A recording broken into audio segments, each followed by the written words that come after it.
All right, here we go. So welcome everyone, and thank you for joining us for today's webinar. We will be presenting Dealing with Negativity in the Workplace by Mark Stevens. So just a little housekeeping before we get started. This session is being recorded. We will post a link to the recording and the slide deck on the webinar page of our website as soon as it's available, and I'll post that in the chat at the end of the webinar again, just for your reference. To ensure a high quality recording, all attendees are encouraged to mute your mic. If you have any questions during the presentation, please type them into the question box in your Zoom control panel. We will get to them if time allows at the end of the presentation. Finally, I'd like to take a minute here to introduce our presenter. So Mark Stevens is a human resources professional with a strong legal background who works with organizations of every size. Mark offers training programs to create a powerful, productive, and safe work environment so every employee may reach their full potential and value. Now, without further ado, Mark, take it away. All right. Hello, everybody. It's good to see you today. We're going to be talking about dealing with negativity in the workplace. Now, I know anyone on here, nobody has anyone that's negative, right?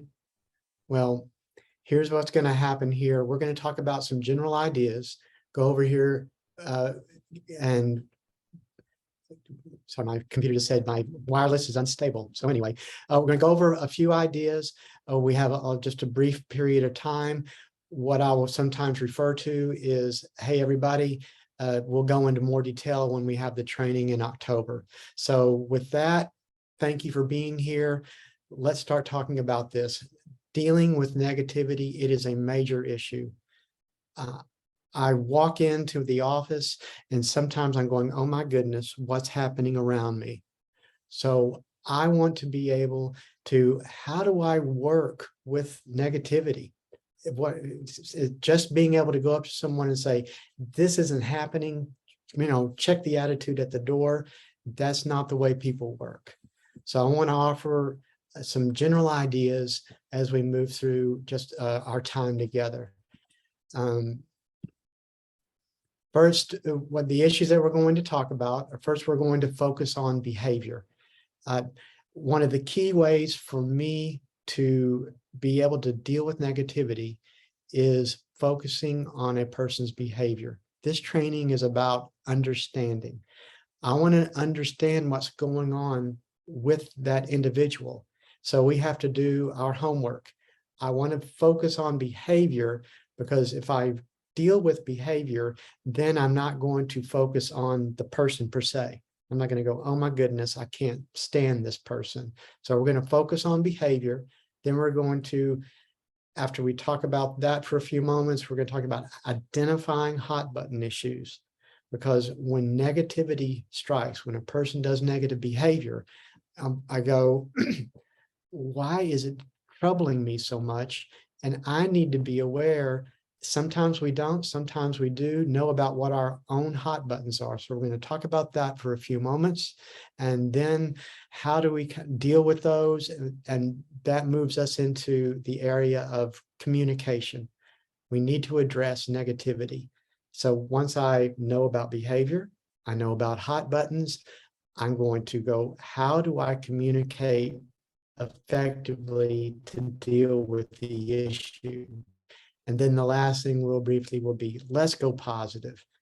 I'm not talking about rainbows and unicorns here. I want us to be able to go, all right, if I bring positivity into the workplace, then I think I can help others.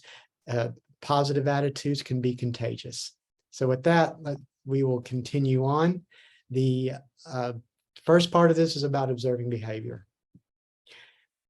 I want to be able to understand what's going on with other people. If I understand a person's behavior, if I notice it and observe it, then I can understand the motivation behind what the people do.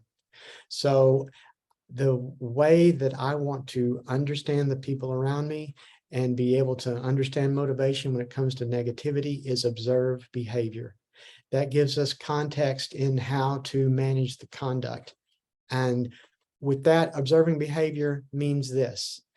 I want to look at a couple of things. first at a person's assertiveness. I want to listen. I want to watch someone, because there is a spectrum of how a person is, how a person acts and behaves. So that spectrum goes from a person who is very passive, just normally. I am a passive individual. I may be submissive. I might yield, or I could even include up to going just completely withdrawing. So that's one end of the spectrum when it comes to assertiveness. The other is the other end of that spectrum, aggressive. Aggressive can range from, hey, I'll take the lead. I know what to do. Let's get this done. Being aggressive, being assertive, it can range from bold determination, and then it can push over, just like withdrawal with passivity, it can go into domination. You say belligerence. We can see ourselves with negativity, with aggressive behavior like attacks and the like. So I want to observe someone's behavior and look at it on this spectrum. And as you see here in the website, in the PowerPoint, there is that passive spectrum to the assertive and to the aggressive. And how I look at things, how I deal with someone is, most of the time, all of us deal in a comfort zone. That's what that circle is there. All of us like to, okay, I'm going to work with others, and I'm going to be in this mutuality of understanding, and I want to be assertive. I want to deal with others in a respectful way so they can be respectful with me. I'll treat others as they want to be treated. I'll ask them how they want to be treated. And that is that comfort zone. And what happens is, when in times of stress or difficulty, people tend to move out of their comfort zone, and they become more passive or aggressive than their normal mode of operation. So everyone, think about this. Okay, how I perceive my day.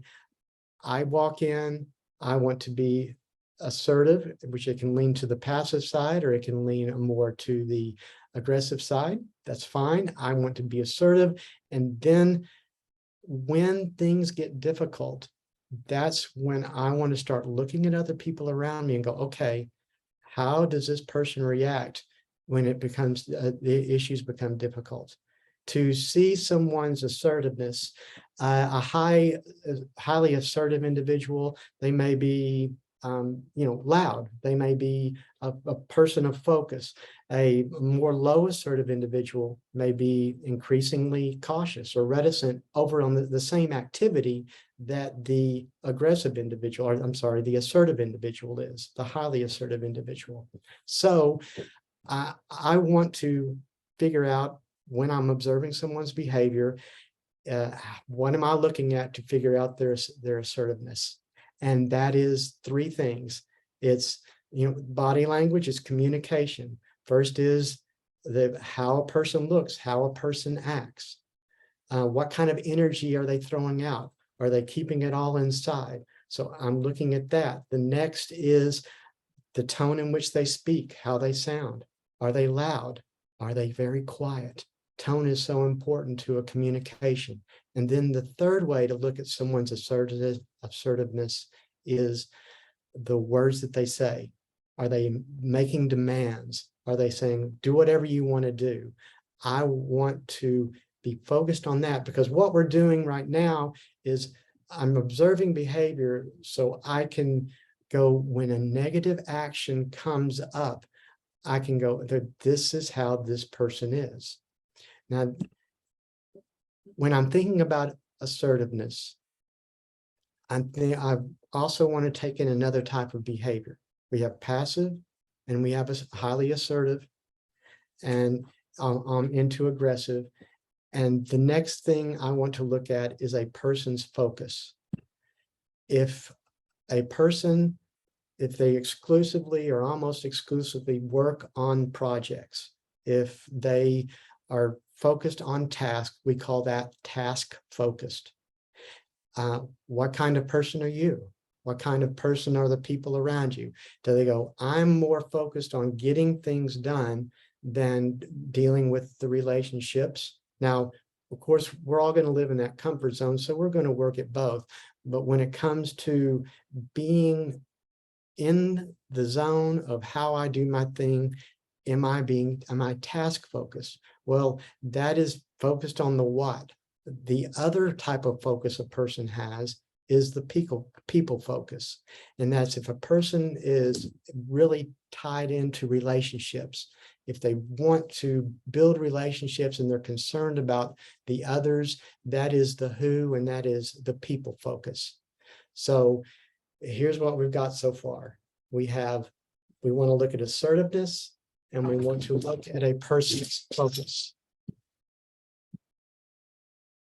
And in doing that, I want to think, okay, when I'm looking at someone, how are they acting? How are they dealing with? Sometimes they can be passive. Sometimes it's great to be assertive. And I can look to someone and go, you know what? I'm going to state my feelings. I'm going to respect you. And we're going to have a mutual conversation. Or that third person, which is, I'm going to go aggressive on you. I want to be aware of those things to know, okay, what happens when someone goes into that area of being negative. So when we focus on, when we're talking about behavior, those first two things, everybody, is focus and assertiveness. Now, I want to think about working with behavior. It took me a long time. I've practiced law for many years. I've worked in human resources. I was the editor-in-chief of a publishing company, and I went to a training many years ago, and what I heard, I didn't believe it, but it finally came true, and now it sort of helps me guide through issues of negativity, is all behavior is intentional. On some level, what a person does is intentional. What conduct they offer, what words they say. Now, it may not be completely thought out, but it has an intent to it. So people engage in behaviors based upon their intent. Now, I read this book many years ago, and it makes up part of the foundation of this training. The book is called Dealing with People You Can't Stand. It's by two gentlemen, two doctors. One doctor is Dr. Rick Brinkness, and the other is Dr. Rick Kirschner. And when they were talking about how to work and deal with people that you can't stand, they came up with their studies. There are 4 general intentions. So we have, what is a person's focus, task, or people? What is their assertive level, passive or aggressive? And they say there are 4 general intents that people have, 4 general intentions that people work through when they're in the workplace or in their lives for that matter. So here's what they are. First is get it done. That's one of the intentions. The second is get it right. Now, as you can see right there, that is task oriented. I want to get the tasks done. I want it to be completed. The other is I want to get the task done, or I want to get it right. It's almost more than getting it done. I want to be sure that what I'm doing, the project I'm working on, it is correct. I do not want to be corrected. The next intention is get along with people. And the last one is get appreciation. You see there, those are more people focused. So what do I do and how do I act when I'm thinking of intentions? Now let's step back for a second, because I want us to, we're going to, dealing with negativity, I want to be able to walk in with a lot of different methodologies and different ways of looking at things. And in this area, this book says they talk about something called the lens of understanding. And within that lens, we're going to look at intent. We're going to look at focus and assertiveness. Because here's what happens. If my intentions aren't met, my behavior begins to change. And that comes down to, if I want to get things done. If that is my intention, the fear of if my intentions aren't getting done, the fear is it's not getting done. It's not going to happen. And so what happens is my behavior becomes more controlling. It becomes more demanding. I may want to take over. I may want to just push people aside and say, we're going to do it. It's my way or the highway. Now that's one end. That's the aggressive end. On the other side of getting it done, I might say this, and maybe y'all know someone like this, is, hey, everybody, I'm just taking this. I know how to do it. I'm the one that can get it done. So I grab all the materials. I go into my office or my cube, or I close the door and say, nobody bother me.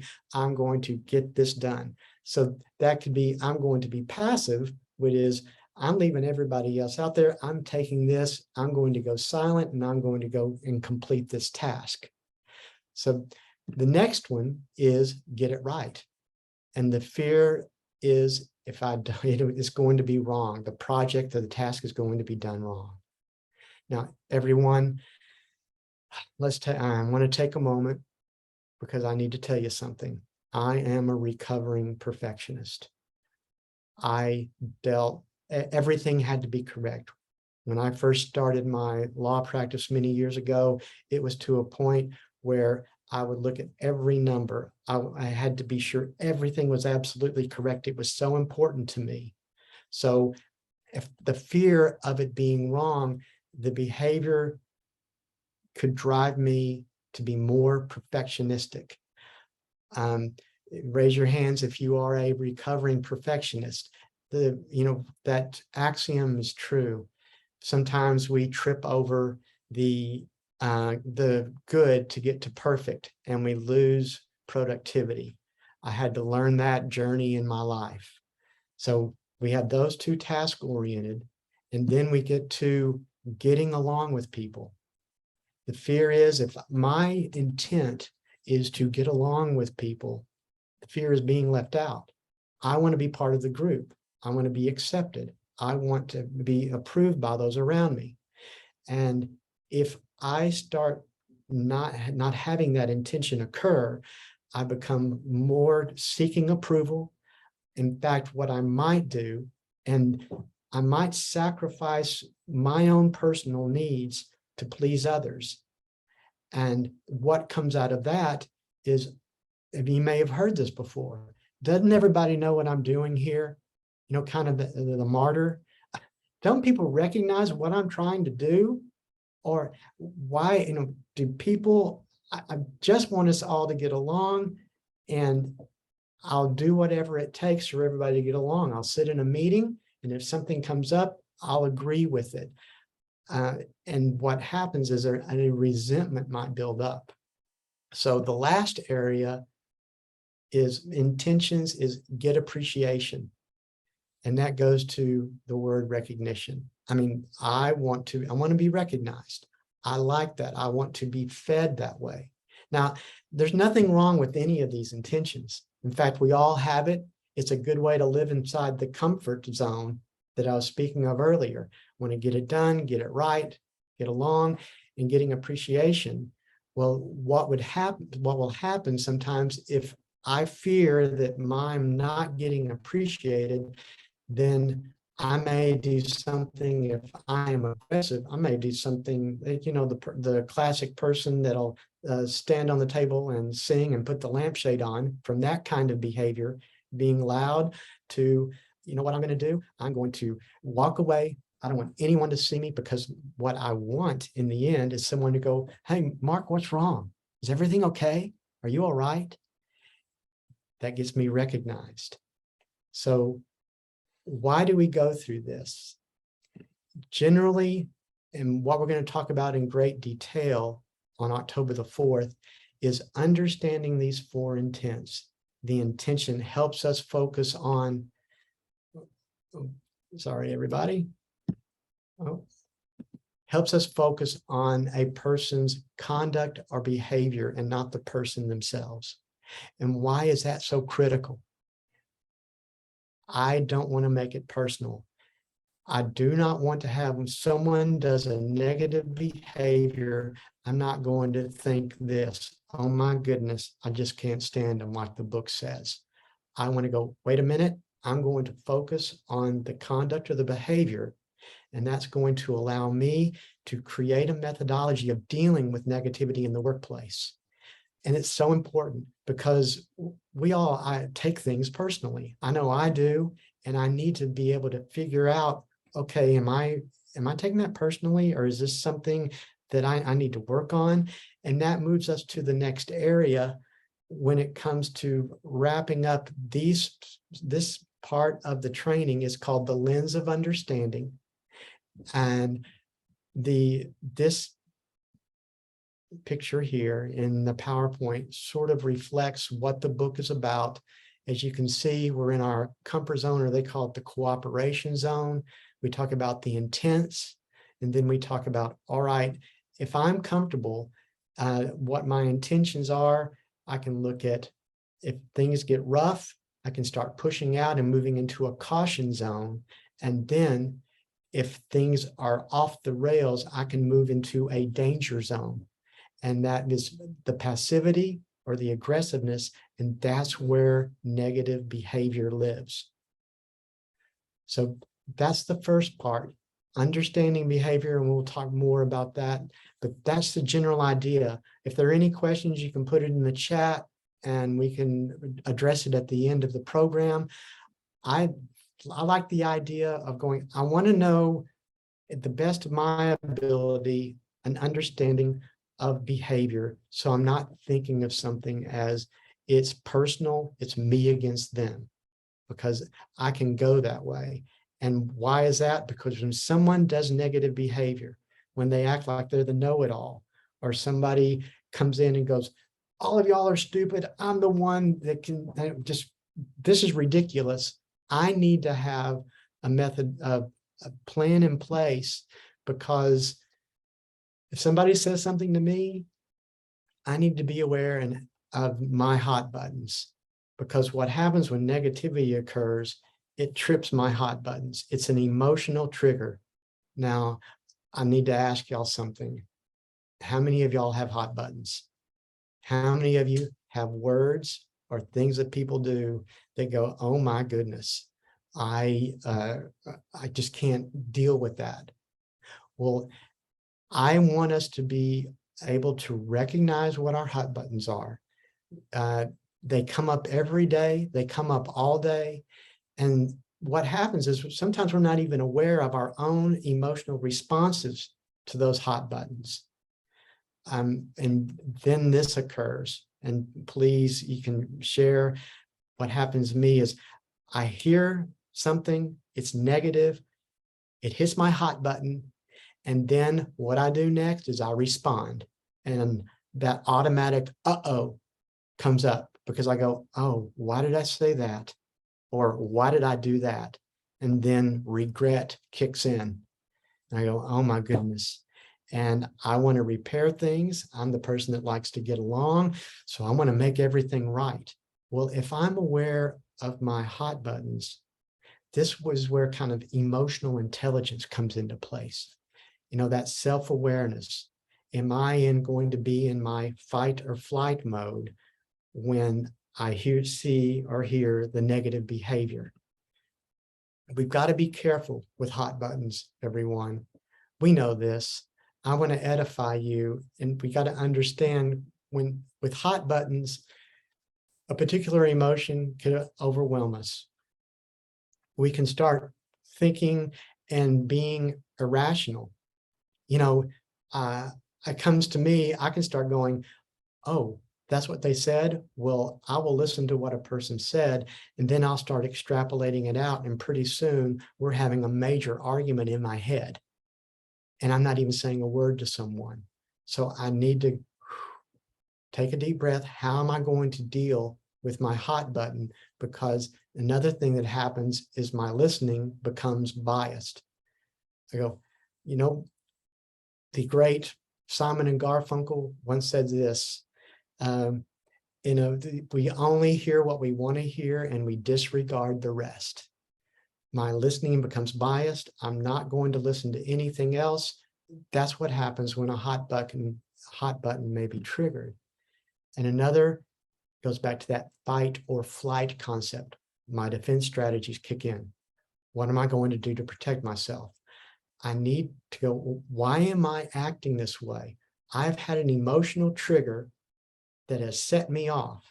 Now, here's the thing about hot buttons and emotional triggers. I cannot avoid them. They're going to be part of my day. The question is, how do I control them? Because if I'm in the middle of a hot button episode, I'm not able to reach any common ground. I need to be able to breathe. I'm just going, you know what? I can't deal with this right now. And stress hormones, they pour into my body, they pour into my system, that fight or flight. Am I going to say something? And I know maybe some of you have had it today. You've had someone come up to you and I go, I just want to say that. Of course, everybody here goes, okay, let's breathe. And that's what that emotional trigger is. And the question is, how do I control it? Well, for me, I'm not a psychologist. I just want to give you some ideas here.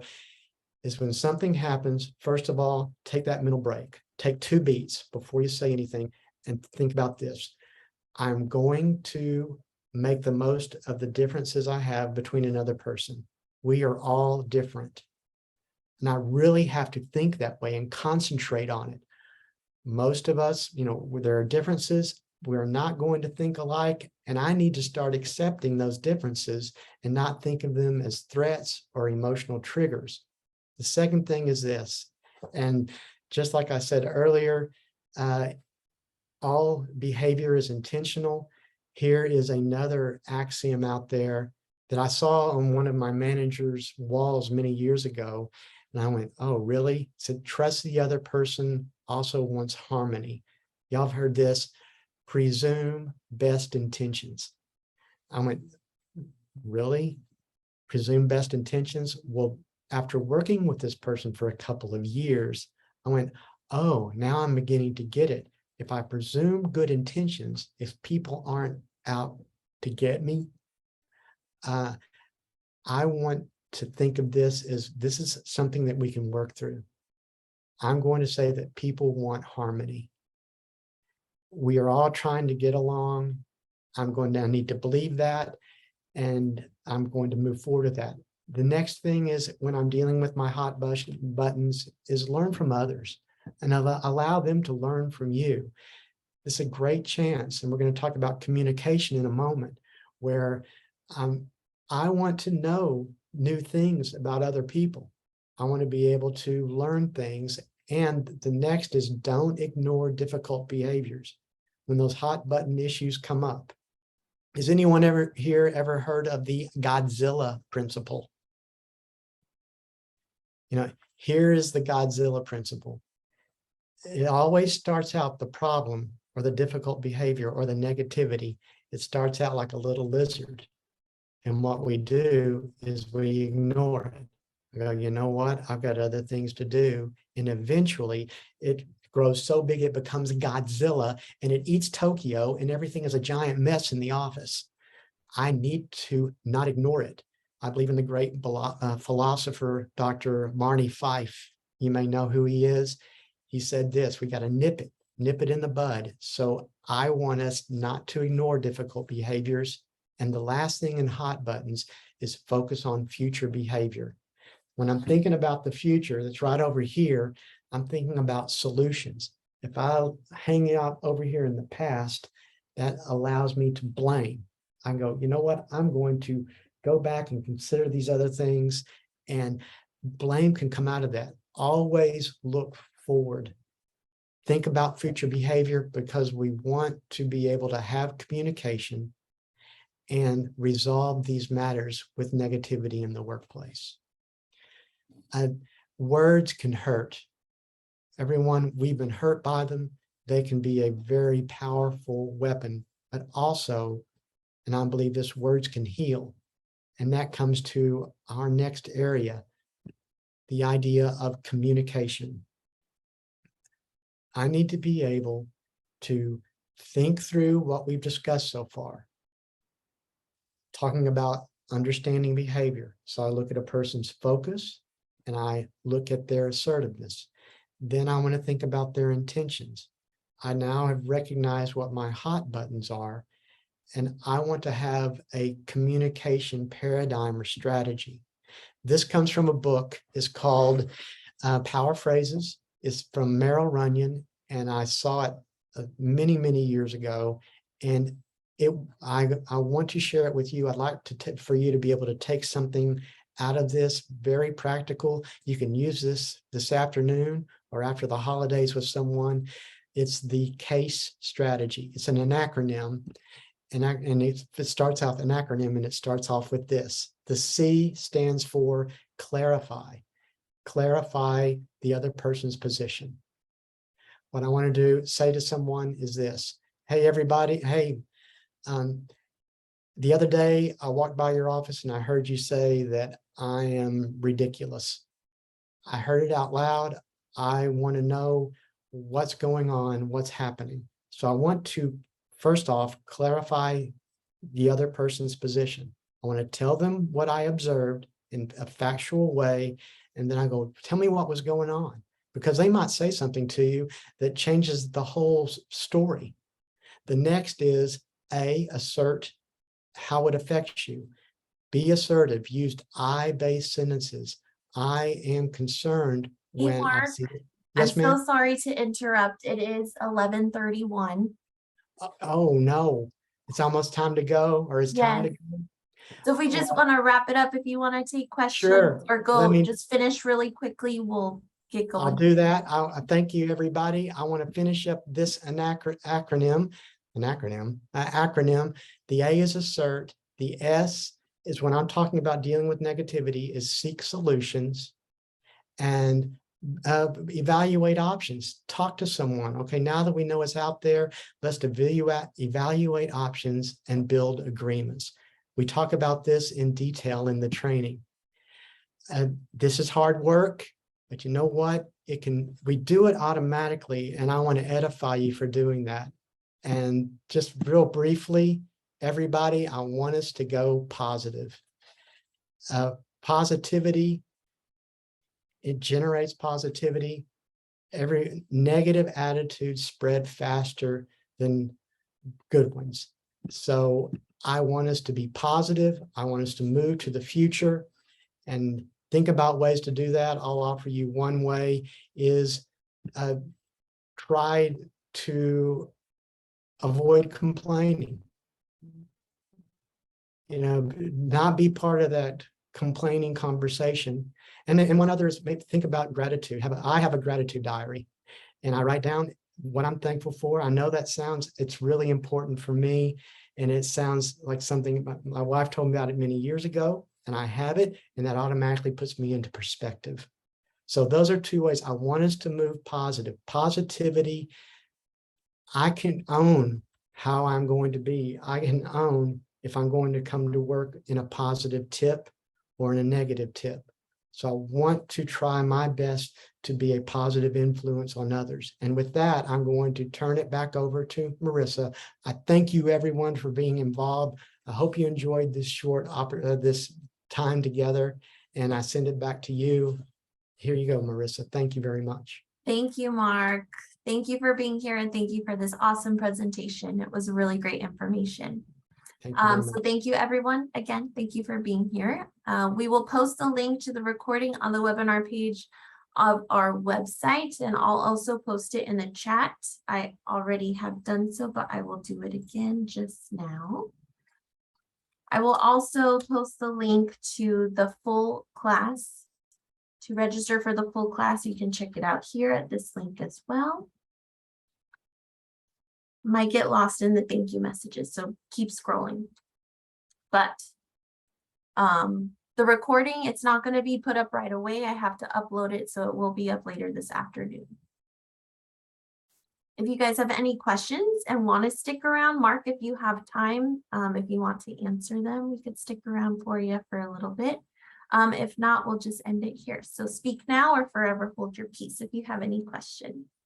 Again, thank you very much, Marissa, and thank you, everybody, for this opportunity to spend some time. I will hang out if y'all would like to talk for a moment, or if you have any questions. So again, thank you, everyone. Have a great afternoon. Yippee, thanks for the clap. Or the clapping.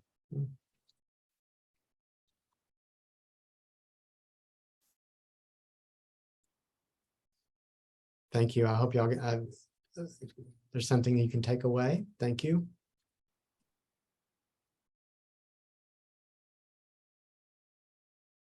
The name of the book is Power Phrases, and it's by Merrill Runyon.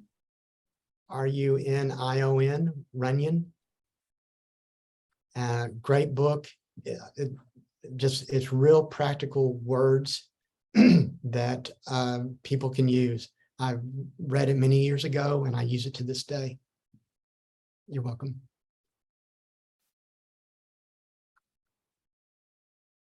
Any other thoughts, please?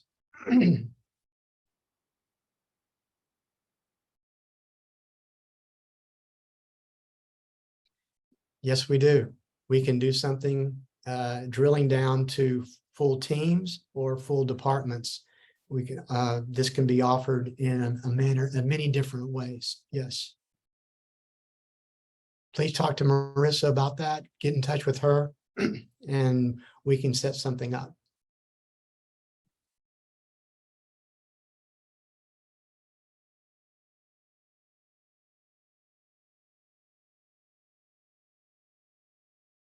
Sure, Valerie, give me one moment. I'll message it to you, okay? Anyone, please.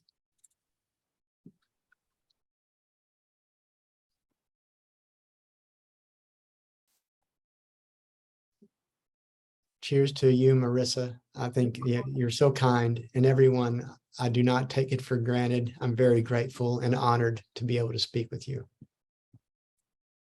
Okay, I'm going to send this contact info and then we'll wrap it up.